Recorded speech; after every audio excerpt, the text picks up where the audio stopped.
Good morning. It is Monday, and it is so good to be back. It is so good to be here with you after not being able to Wednesday. And I did a little bit on Thursday, but Friday I was not able to jump on, even though I thought I was going to do maybe an afternoon edition. I wasn't able to. Because of Good Friday, because it's Good Friday and we have a lot going on, but I also still felt pretty bad that afternoon. And so, and then Saturday and Sunday was Holy Saturday and Easter. And so I want to talk a little bit about all those days and what just happened in our lives as Christians, even though I'm sure you've heard it over and over and over, but it's just very poignant to me. When I was growing up, okay. Hold on. So, if you would like to see more of the Jesus Time videos, I upload them to YouTube. The link is in my bio. If you would like to, no, I guess that's it. If you'd like to see more of the videos, link is in my bio. Yes, I have a podcast. The link is in my bio to that as well. If you find anything, if you ever watch anything that you find valuable, please be sure to comment.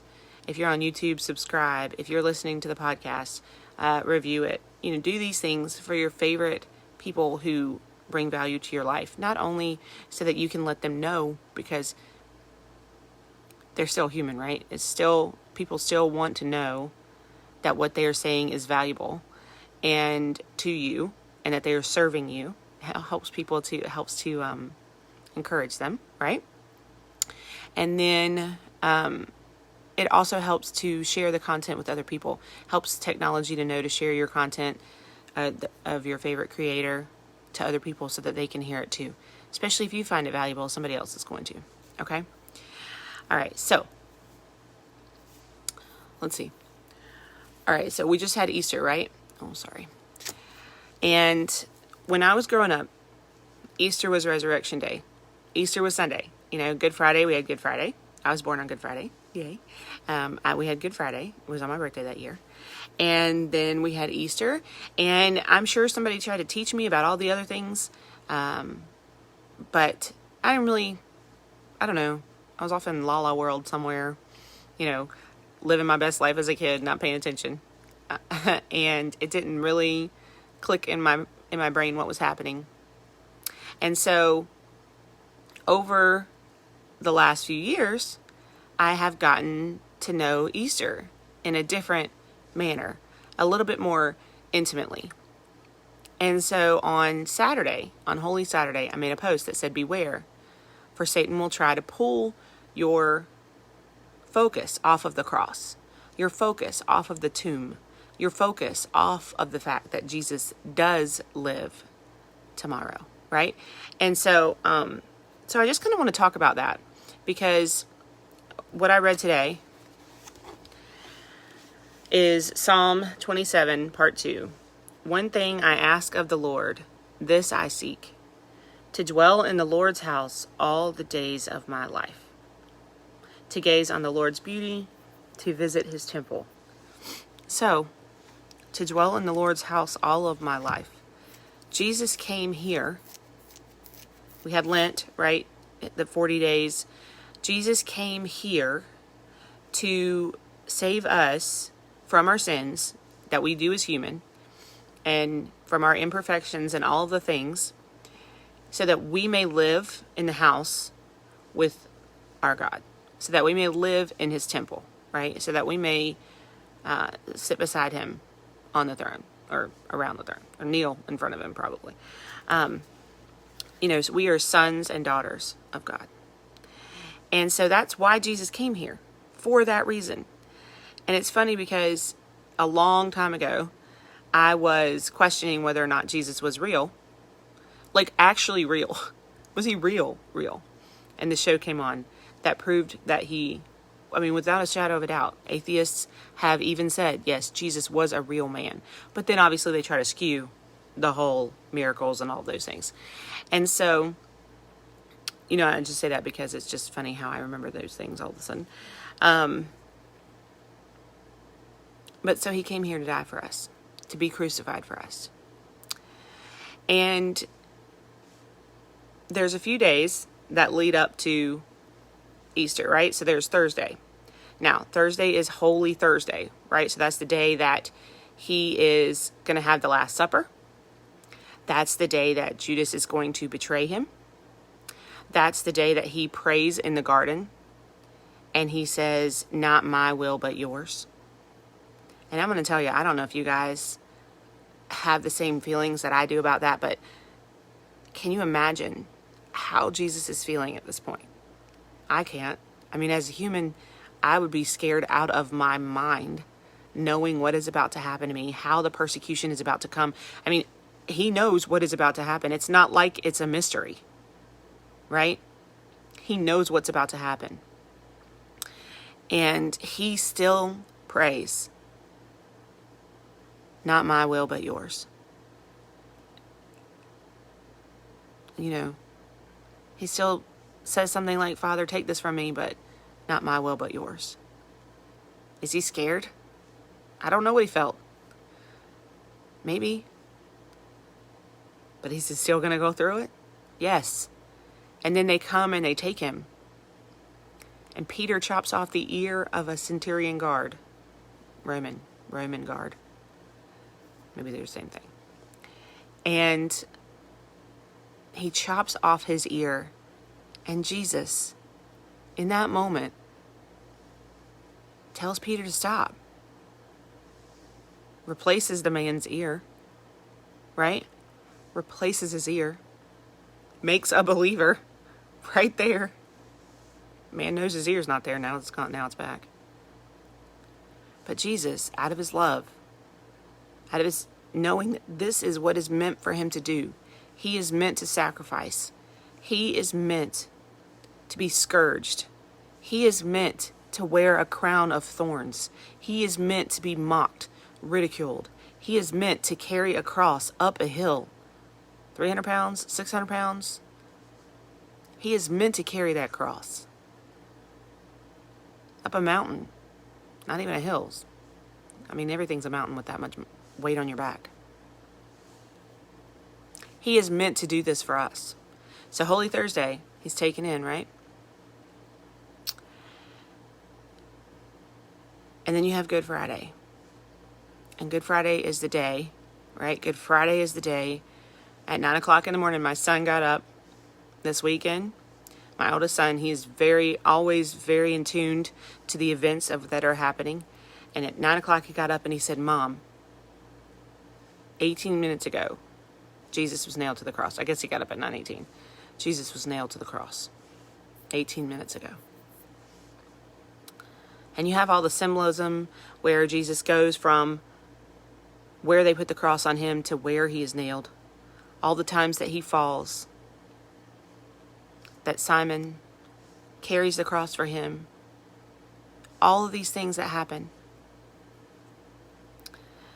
And then he's nailed at 9 o'clock Friday morning. And then it is finished at 3 o'clock.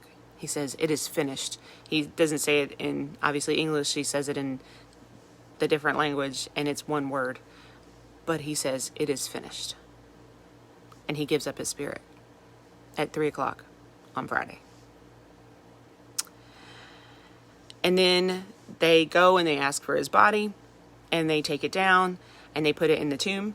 You know, they do all this stuff, and they put it in the tomb, and Pontius orders a huge rock put on it there, and 2 guards next to it, right? And so then there's Holy Saturday, and Holy Saturday is the day that black is on the cross because Jesus is dead. And then Sunday, the tomb is found empty. So these are the events of Easter. And there's a whole lot that goes in that, right? There's a whole lot that really goes in that. But there's something I want you to think about in the days that lead up to Easter, and even now, because, see, this is something that you might not think about. And it's something that I never thought about before either. I felt like, and sometimes I feel like this during the year, different times of the year, different just on the weekends, but at Easter the most. I felt like our life was super tumultuous from, well, Wednesday, honestly, until Sunday, when all of a sudden I felt relaxed. Saturday night for us. So I got my shot Tuesday, sick, 3 days. And not only that, but our kids, man, the excitement of our children. When kids are excited, they don't know how to deal with it. They don't know how to handle it. So it comes out in energy, right? It comes out in energy, comes out in maybe happiness. They're talking so loud. I mean, they talk loud already, but they already talk. They're talking loud about everything all the time. They're getting up earlier because, oh my gosh, we need to get up early in case we miss something. So it's just a lot of good stuff going on. And then things can happen in your life that can pull your attention away. There could be anger, there could be disappointment, there could be sadness, there could be resentment, there could be bitterness, there could be old things coming up, there could be new things happening. There could be all of this stuff in your life that is literally Satan working, trying to pull you away from the eyes of the tomb. Because on Sunday, your Savior lives. On Sunday, 3 days after he is buried, he lives. He destroys the temple, and in 3 days, it is rebuilt in him. If Satan can take your eyes off of the 3 days, off of Sunday, he might can take away your hope. He might can take away your reason for living. He might can take away your joy. He might can take away your spark. He might can take away your fire for Jesus inside of your heart. What if he can do that? By making your life feel like it's upside down for 3 days. Something completely off the wall, off the chain that you had no idea. I mean, most things like that happen. But something you didn't even see coming. Bam. Right there in your face. Emotions that you thought were gone. Bam. Right there in your face. See, Satan, he is sneaky. He is going to find the thing that is going to be the most surprising, or the thing that is going to be the most hurtful. And you may not even know what that is until it happens. And you're like, holy moly. How? But he is going to work his hardest. He is going to do his best to take your mind, to take your vision off of the tomb. He's going to do his best to do that any single day of the week, to take your mind off of Jesus as you guys walk together. But he is going to do his best to take your mind off of the tomb. And it's going to seem like there's never going to be an ending. It's going to seem like that. But guys, Sunday always comes. God always lives. He always lives. He is alive. I watch all these things over the Easter thing, over the Easter time, over Lent, over the last few days. And I'm like, oh my gosh, that'd be so cool to stay on Jesus time. And I can't remember any of them because those are not the words that I meant to say. But right now, in this moment, what I want you to hear is this. If you didn't recognize it, see, that's the thing about it. We have to recognize what Satan is doing. We have to recognize that he is trying to take our eyes off the tomb, off the cross, off of Jesus, off of our Savior living, off of all of the things that Jesus has done for us.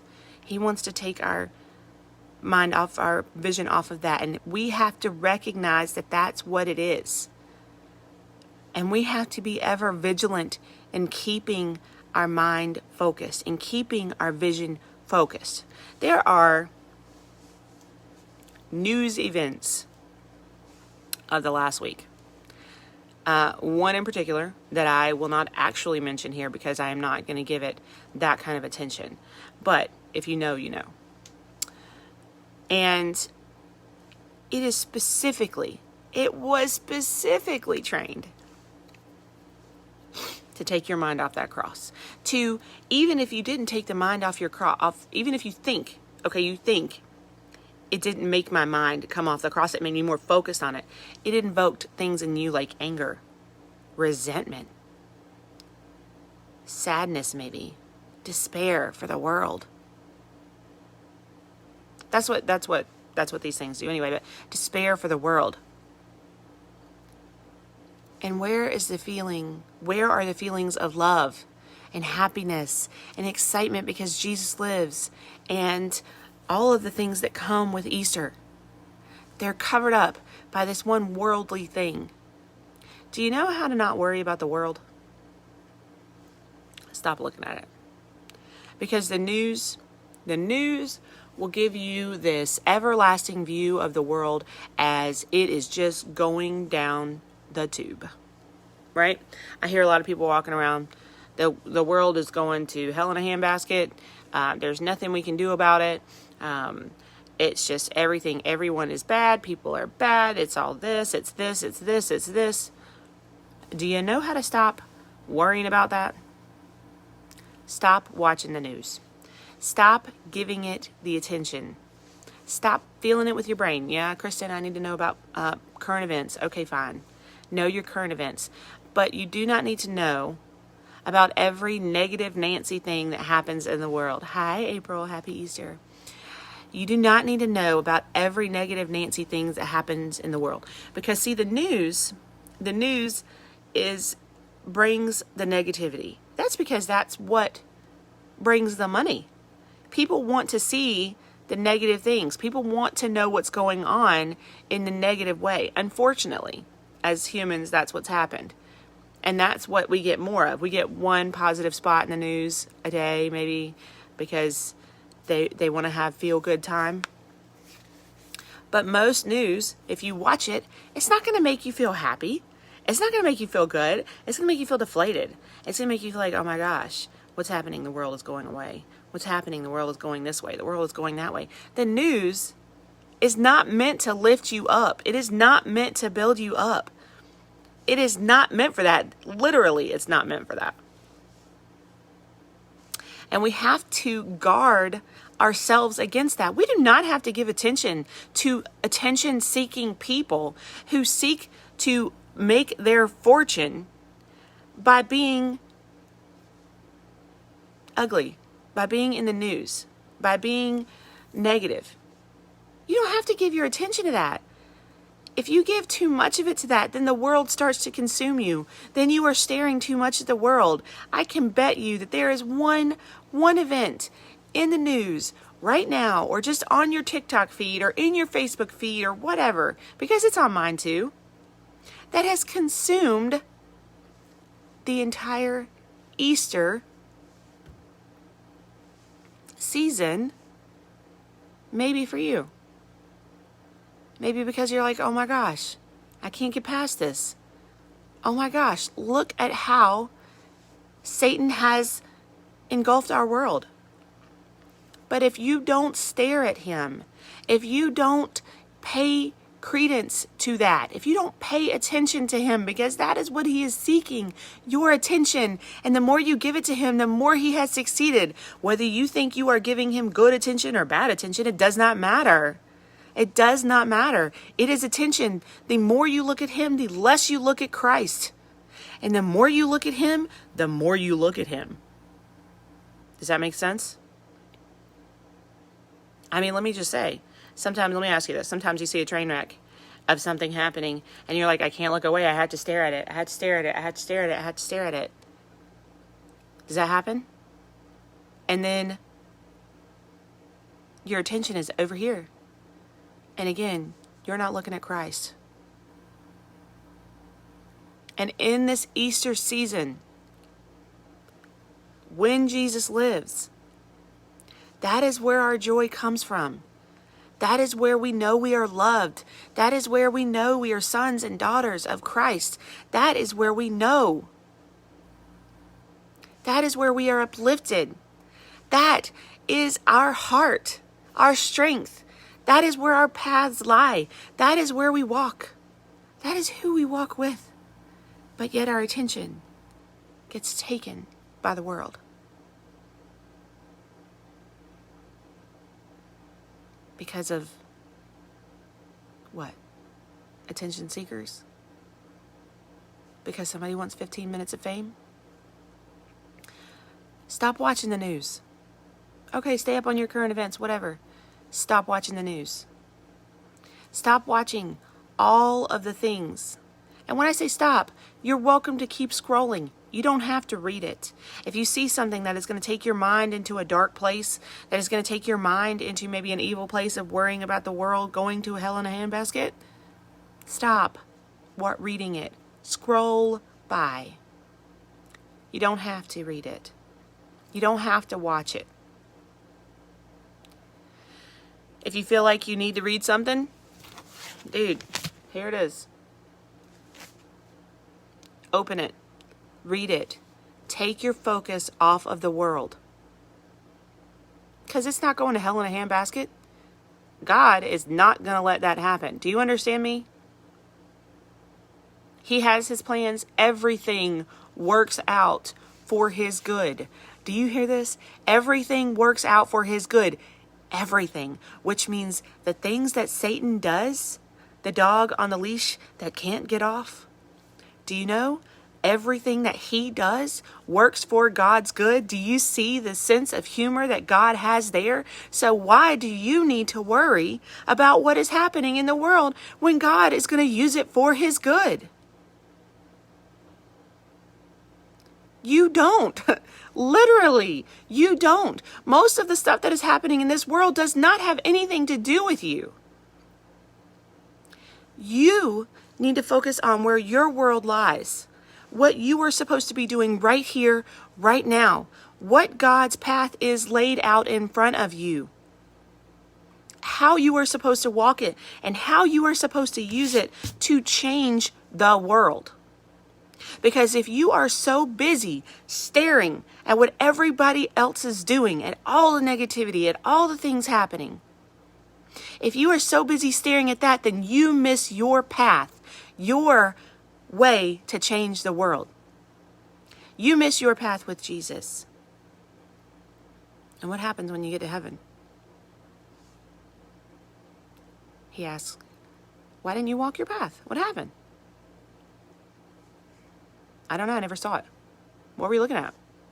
All the stuff going on in the world. Didn't you see that stuff? Are you kidding? You watched the world and you forgot to watch me?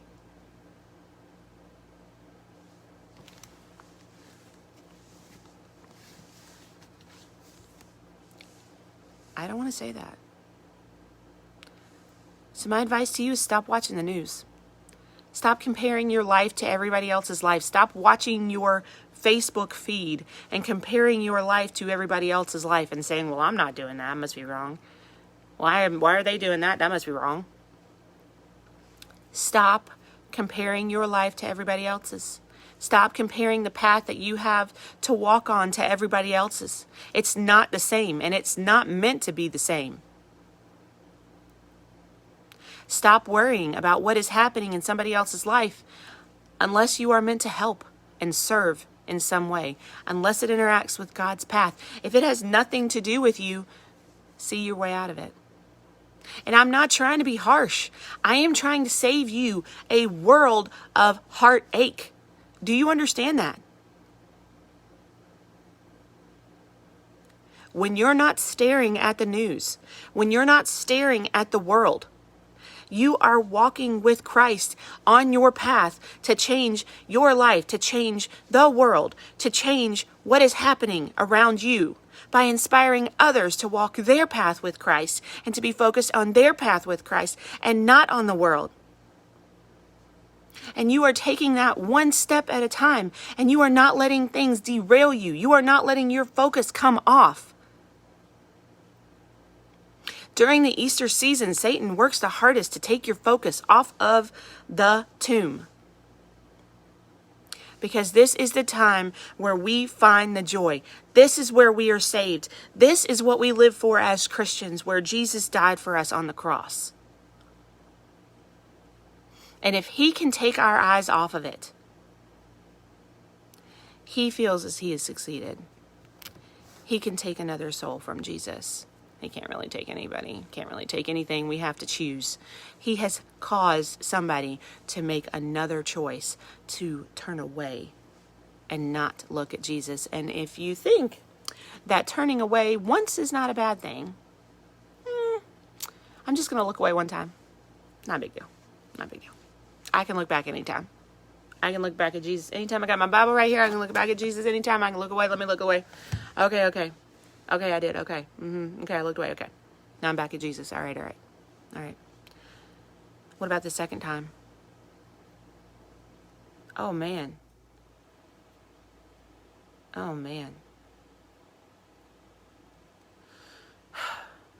That's terrible.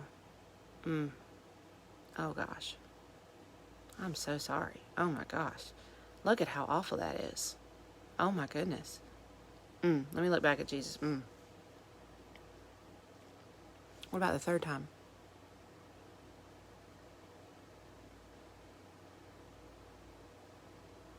It makes me really mad.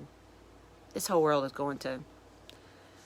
I tell you what, Satan's just taking over. This is just... I can't do it anymore. What is happening? Why is this world like this? Why is this world like this? What is it? How can anything help this world anymore? Where is God? Where is he? What is happening? He must have left us. Oh my gosh. I can't believe this anymore. Look at what that man is doing. Look at what she's doing. Look at what she's doing. Look at what he's doing. Oh my goodness. Satan's taking over our world. How is this happening? Why isn't God coming back? Where's the end of the world? Is the end of the world's coming? Oh my gosh. Well, if the end of the world's coming, I might as well not even try to do anything. I might as well just sit here and stare at this. Oh my goodness. Look at what he's doing.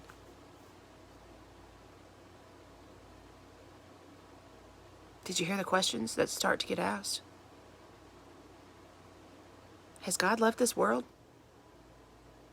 No, he has not.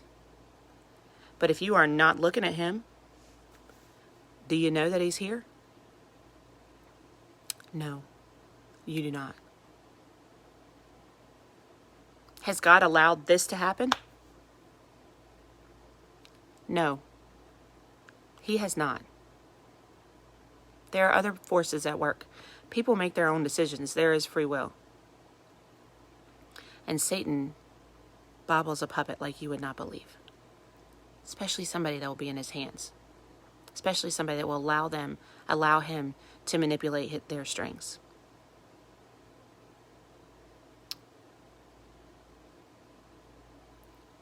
And then you start to question everything. And then did you hear? Well, what's the point of doing anything if God's coming back tomorrow, which nobody knows, right? Every time you see somebody say, oh, this is happening here, stop that. Stop looking at that crap. Nobody knows. He said nobody knows. Stop it.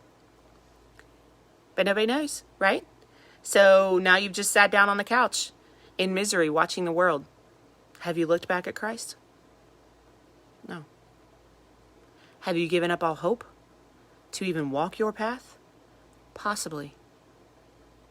For now. Did Satan win this battle because you chose to look at the world?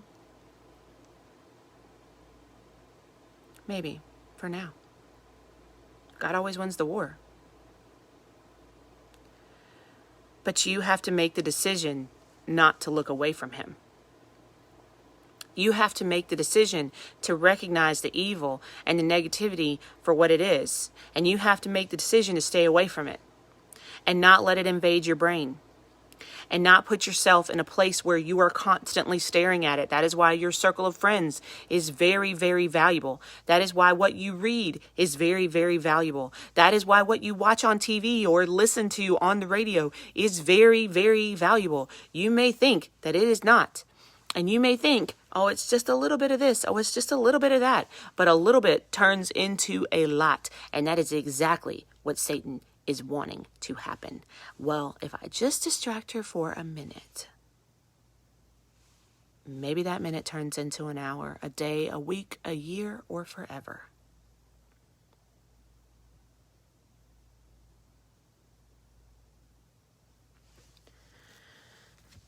Recognize the distraction for what it is.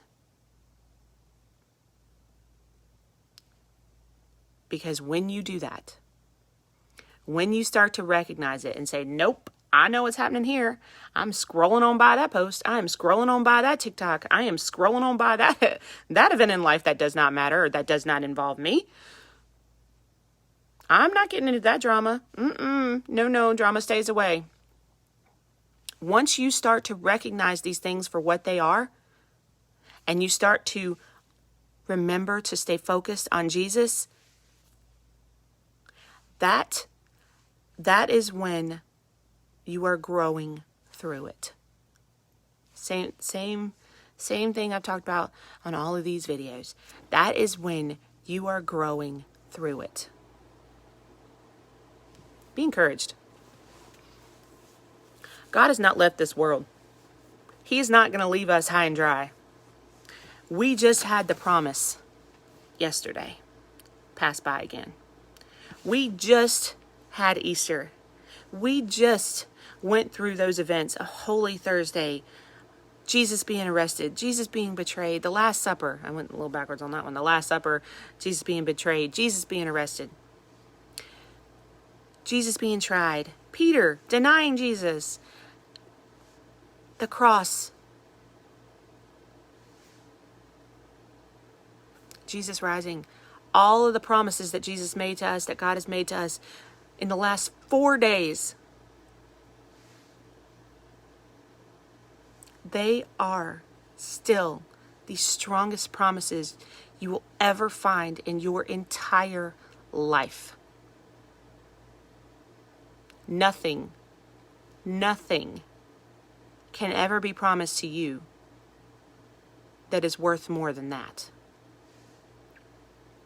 Nothing.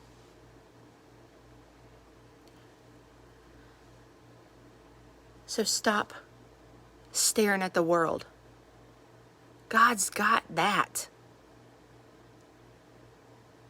Again, remember, everything is used for God's good. Every single thing. Even if Satan thinks it's not, because he thinks he's smarter. He thinks he's got it. He thinks he's tricky. God already knows. God already knows, and God uses it for his good. You may never see what that good is, but it might not have anything to do with you. You have your own good to walk. You have your own good to produce.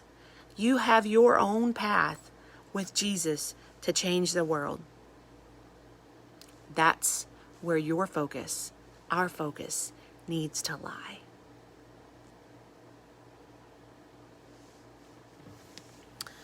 I hope that you had a wonderful Easter. I hope that if you have not recognized that there might have been a lot of things to take your mind off of Easter, and so you might have kind of missed it, kind of missed the joy, kind of missed the happiness, kind of missed those things because maybe a lot of different events in your life might have tried to take over, and maybe you accidentally let them. Look, no shame. Happened to me many times. And sometimes, and God knows your heart. But right now, I want you to recognize right now that that's what's happened. And turn around and look at Jesus and remember Easter and your joy and your love and your hope and all of the things that are standing right in front of you in Jesus, your strength, your worthiness. You are enough. You are the son or daughter of Christ. And He loves you more than anybody will ever love you.